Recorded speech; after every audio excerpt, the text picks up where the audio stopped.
Hello CC friends, I'm Alli. Thanks for joining for Abstract Art. Here's two suggestions I have for today's lesson.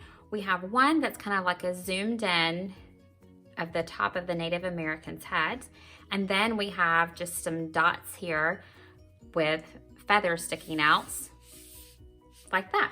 So with abstract art, there's a lot of great images you can go and find in books or on the internet. Ask an adult to help you search for some pieces that you could kind of compare as to what's abstract art.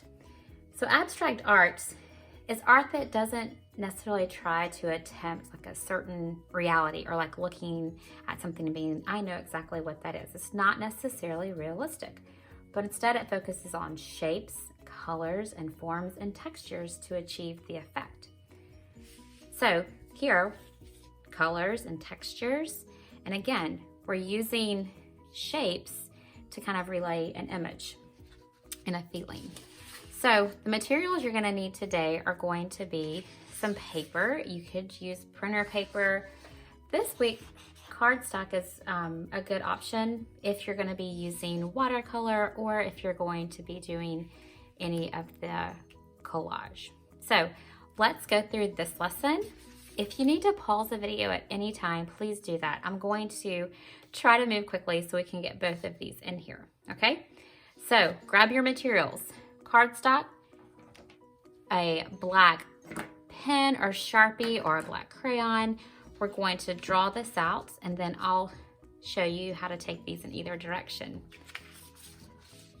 Okay, so first we're going to do a swooping line down here on the bottom. If you need an adult to draw some dots for you, then you could do that. It's about 2 fingers up and we're just going to swoop across and connect those. Then we're going to come up about 3 fingers like so, and we're going to arch over. If you're using permanent marker, make sure that you're protecting your surface underneath. All right, now we're going to draw our 3 kind of symbols up here of our feathers. So you can do a line coming down, and then this will help us guide the feathers coming down like so. You don't have to bring it down touching this point, just touching the top of the head here. If they go off, that's fine too. Do you see how these go off the edge? Sometimes it can make it more interesting if you can have your image going off to the side. So either way is fine. You get to choose. This is your artwork. A little bit of curve, well, a straight line, but at an angle.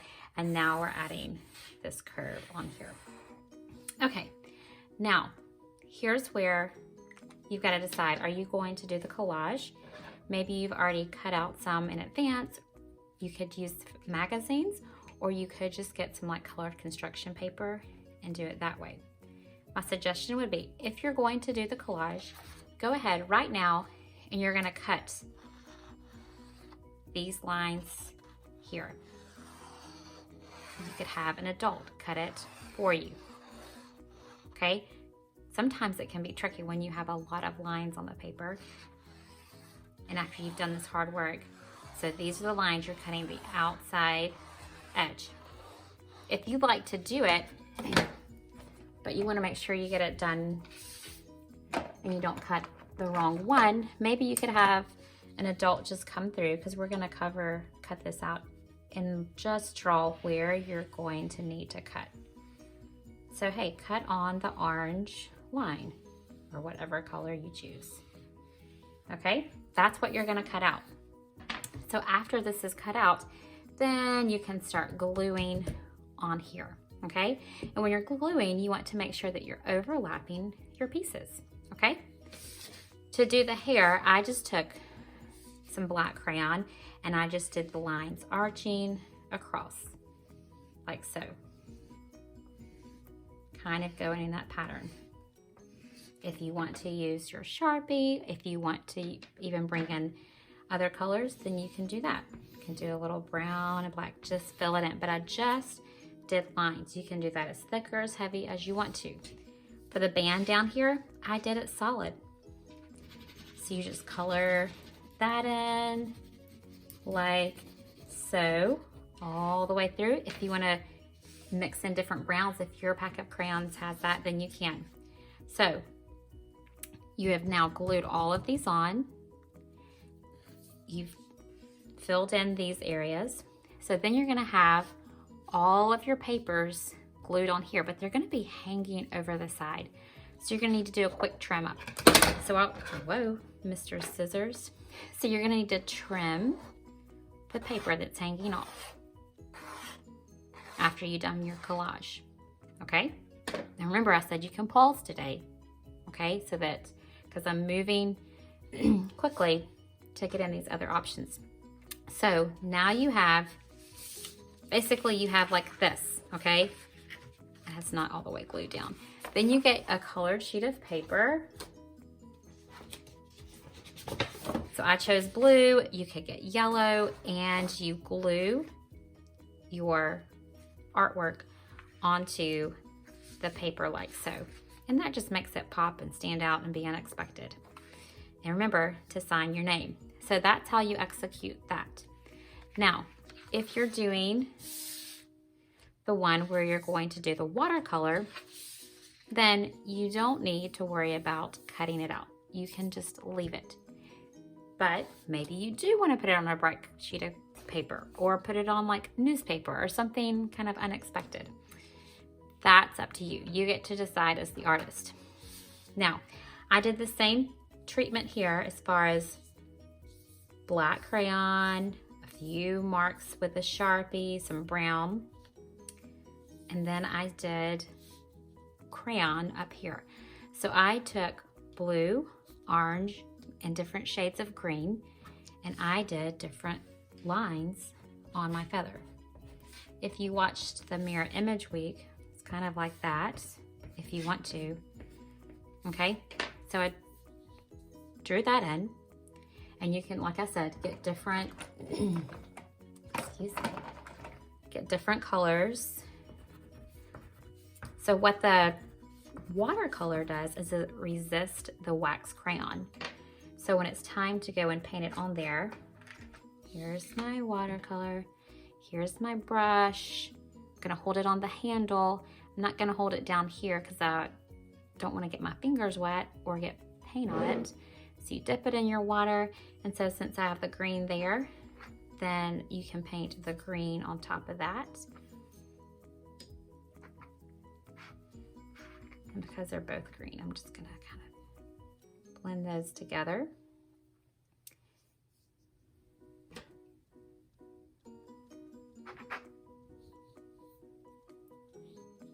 So filling that in with a green on green.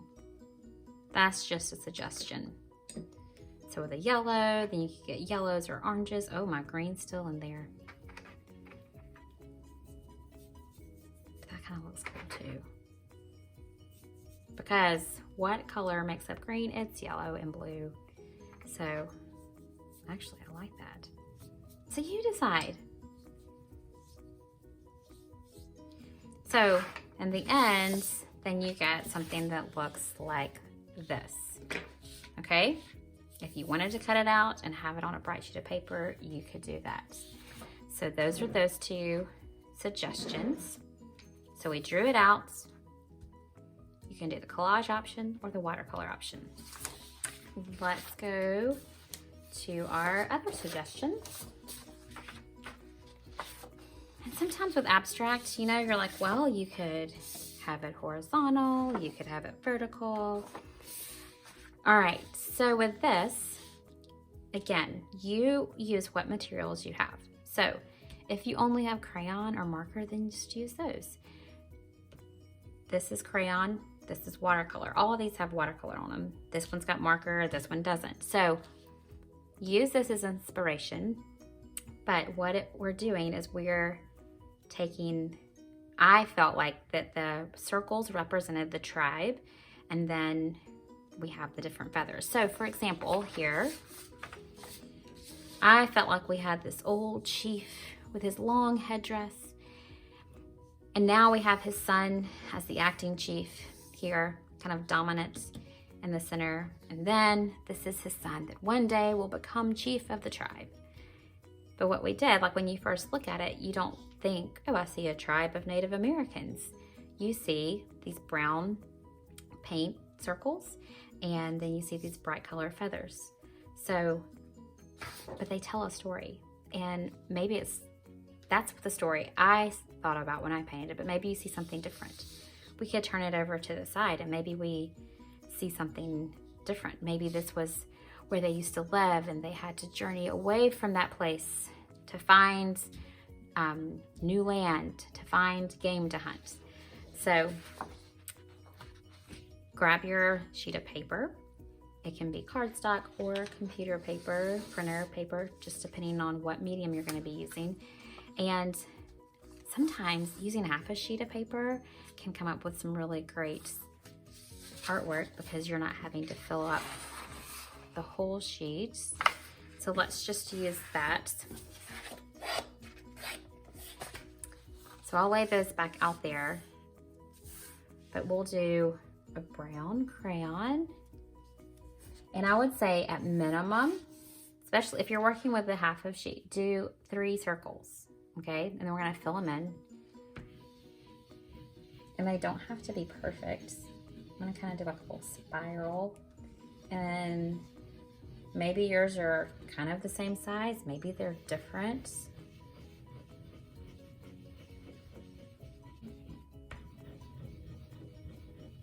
Okay, so now we could go back and we could add in some brown on top of it to resist it, or if you just have like markers or crayons, like now you could go and do markers on top of that to make them really pop.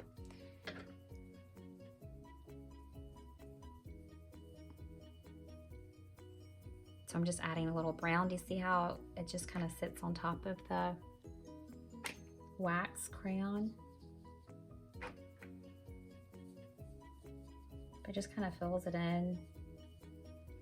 All right, I'm gonna rinse my brush and drag it across the top to get any excess water. And then you get to choose what color feathers you want to add. And it's okay if they go off.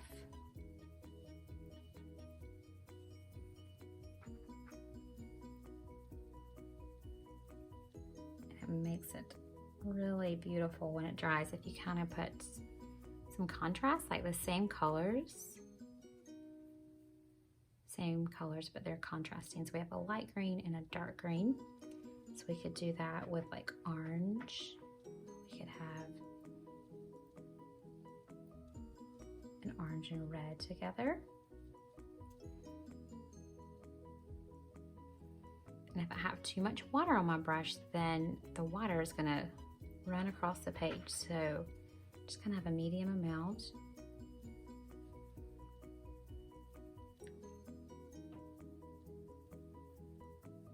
So you think about what kind of story do you want to tell with your painting.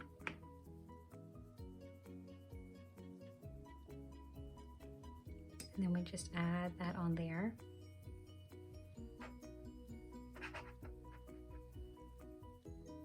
Add a little bit of contrast. Okay, and then you just can repeat it. And maybe this is, I feel like this is a child over here. And so maybe he's only earned one feather, or maybe she's only earned one feather. So we'll give her one feather.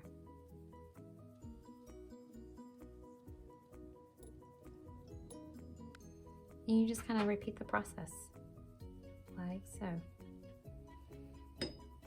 And remember, on your artwork, remember to leave your signature. You could do your initials, you could just write your name, but sign your artwork. Now, if it's watercolor, you may want it to dry, because if I pick this up and turn it to the side where there's water sitting on it, then it would make a drip mark. So be careful with that. You may just want to leave them where they are. You can also kind of hide it, maybe inside your artwork, like so.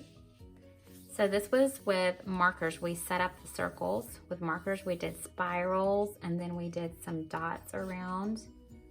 And we looked at this one already. That's all watercolor, and this is crayon and watercolor.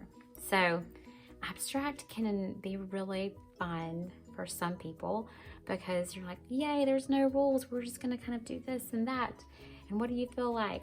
But some people like to follow directions precisely. So you figure out which style you would like to do and then have fun creating with your abstract art.